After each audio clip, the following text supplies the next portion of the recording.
Welcome to the Morning Report, a production of fightbackmedia.com, the #1 source of urban conservative information in America. Well, good morning. My name is Willie Lawson. This is the Morning Report. I think it's important now that we do our best to cut through the BS and focus on the job at hand. I really do. I think this is for me very simple. This election is boiled down to a couple of things. I'm just going to get started right away. One is boiled down to there are a group of people who think it's okay and that somehow it is your natural American right to be able to slaughter your baby in utero, rip them from limb to limb and suck them out with a vacuum cleaner after crushing their brains and throwing them in the trash like so much garbage. These people think that somehow this is a right that women have. And there are those of us who don't think it's a right, who think that it's murder and it's evil.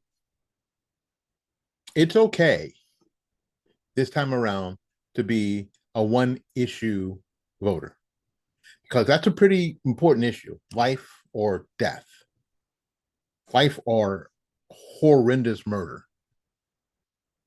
That's okay. Second issue: there are people in this country who are not interested in this country being energy self-sufficient or secure, because those two things go in hand. If we are energy self-sufficient, we will be energy secure, and that will make this nation more secure. There are people who are not interested in that at all.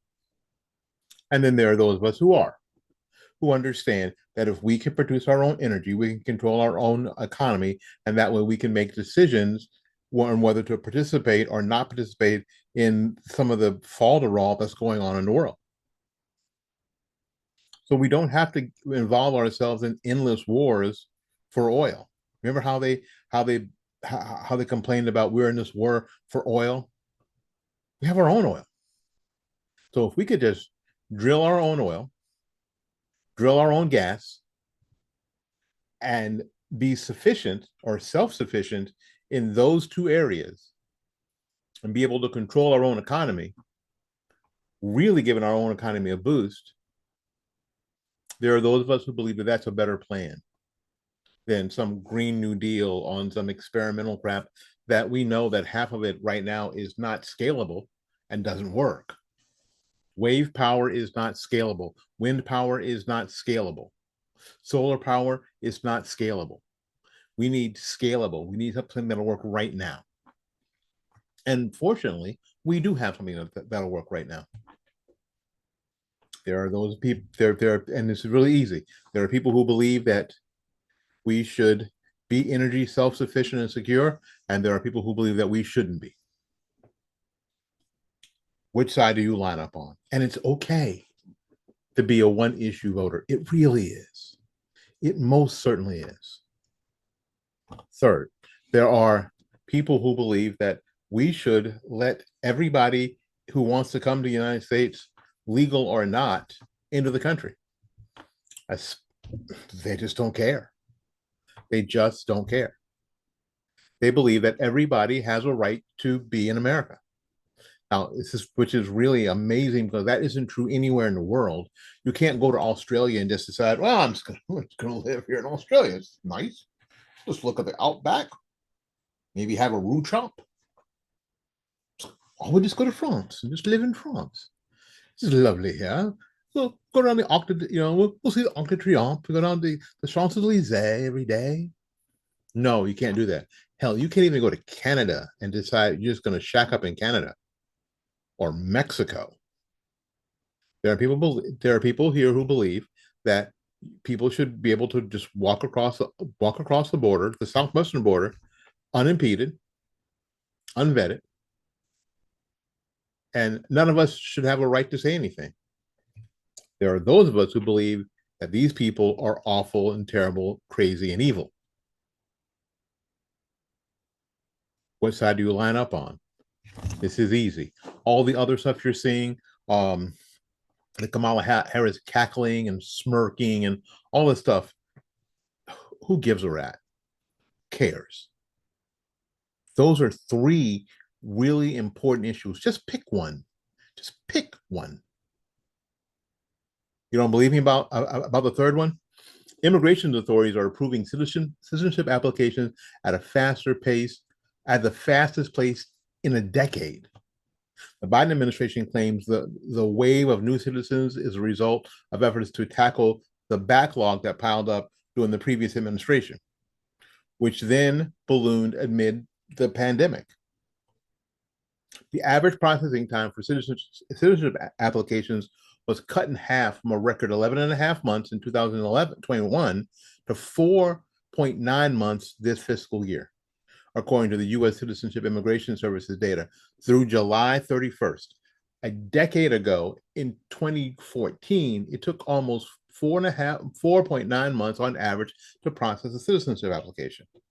So, in the wake of the pandemic and the backlog of citizen application ballooned to nearly 943,000, according to a Boundless report. The speedier processing is a result of an effort by the Biden administration to cut through the backlog.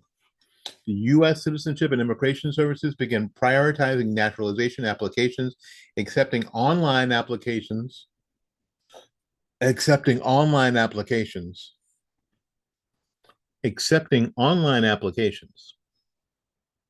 What do we know about online applications? We don't have a friggin' idea in the world who these people are, right? And increasing hiring. The agency also rolled back Trump-era policies that tighten eligibility criteria for fee waivers, making it easier for low-income immigrants who can't pay the fee, who will end up on the public dole, to apply for free. Get in for free. And expand public engagement about the naturalization project to reduce the flood of applications around election years. Really? A spokesperson for the Department of Homeland Security insisted the effort is not based on electoral politics or upcoming elections. The LA Times report, but not everyone is buying it. Our friend Elon Musk tweeted, they're importing voters. It's obvious. Headline from the Los Angeles Times: with an election looming, the U.S. is approving citizenship applications at the fastest speed in years. Sha Wang, co-founder of Boundless, a company that assists those attempting to navigate the immigration system, told the LA Times the uptick in approving applications is not part of some massive conspiracy to flood the country with new Democratic voters, since there are a lot of statistics that show many migrants share more in common with Republican values. But a quote from Wang in the New York Times last month caught conservatives' attention.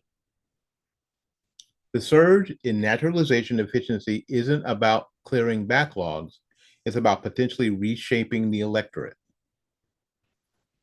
It's not about clearing backlogs, it's about reshaping the electorate. Merely months before a pivotal election. This is what this dude said. Every citizenship application could be a vote that decides the Senate seat or even the presidency. We don't have time to concentrate on foolishness. We don't have time. We don't have that luxury. The Tim Walz, JD Vance debate is happening soon. It doesn't matter. It doesn't matter. These are for me, these are the three compelling arguments that make it over. Call the question. The election day is in 39 days. 39 days and counting. What do you want to experience on November 6th? This is what this is about.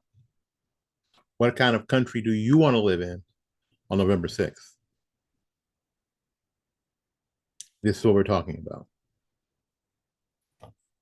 All right. We got to get out of here, make room for somebody else. So until we see you again, go out there and learn something, love somebody, and for goodness sakes, y'all take care of yourself. We will see you when we see you. Bye-bye now.